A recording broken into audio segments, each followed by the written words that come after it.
જે રીતે સંસદમાં બિલ તમે જુઓ 2024માં પણ લાવવામાં આવ્યું હતું, કડક કાનૂનની વાત કરે છે. આ લોકો એમ કહે છે કે 10 કરોડનું દંડ કરવામાં આવશે. એનો અર્થ એ થયો કે પેપર લીક વાળા શું ગરીબ છે?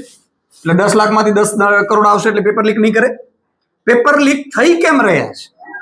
પેપર લીક એટલા માટે થઈ રહ્યા છે કે ભાજપના પોતાના નેતાઓના દીકરા દીકરીઓને પાસ કરાવવા માટે પેપર લીક કરવામાં આવી રહ્યા છે.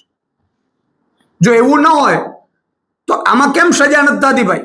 ચલો તમે શિક્ષણ મંત્રીનું રાજીનામું લઈ લીધું, તમે કેટલાક અધિકારીઓને બદલી કરી દીધી, પણ પેપર લીક કરનારાઓ કોણ છે? ક્યાંથી આવ્યા?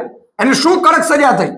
અને એમાંય ગુજરાતમાં પણ કડક કાયદો બન્યો તો પેપર લીક મામલામાં કોને સજા થઈ અત્યાર સુધી? એ કહે છે કે ફાસ્ટ ટ્રેક કોર્ટમાં 3 મહિનામાં સજા થઈ શકશે.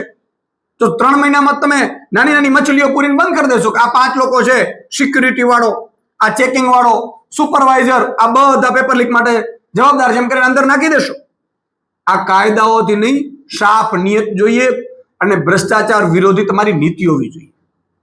આજે પેપર લીક મામલે તમે જેનજીના જાગૃત થવાથી તમે ભલે કાયદો બનાવો છો, પણ આનાથી બહુ ફરક નહીં પડે જો નિયત સાફ નહીં હોય નરેન્દ્ર મોદી સરકારની.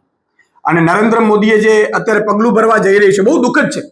હમણાં મેં વાંચ્યું કે દિલ્હી પોલીસને એવા આદેશ આપવામાં આવ્યો છે જેટલા પણ વિડીયો નરેન્દ્ર મોદી વિરુદ્ધ બનાવવામાં આવ્યા છે અથવા તો નરેન્દ્ર મોદી વિરુદ્ધ જે જેનજીઓ નાના બાળકો કોમેન્ટો કરી છે એની વિરુદ્ધ પગલા લેવાશે.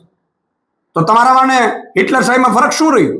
હિટલર તો આ ધંધો કરતો હતો ત્યારે, ભલે આમાં મીડિયા નહોતું ત્યારે, સોશિયલ મીડિયા નહોતું. અને આ વખતે તમે સોશિયલ મીડિયાના માધ્યમથી તમામ જેનજી એક થઈ ગયું.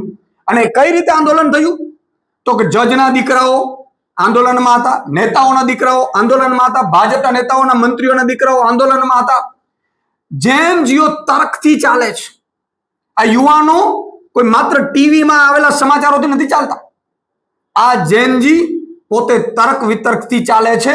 એટલા માટે આઈએએસ આઈપીએસના અધિકારીઓ આંદોલનમાં હતા, મોટા મોટા નેતાઓના દીકરીઓ આંદોલનમાં હતા, અને ઘરે ઘરે આંદોલન હતા, તમામ રાજ્યોમાં આંદોલન થતું હતું. એટલા માટે નરેન્દ્ર મોદીએ ઝૂકવું પડ્યું છે.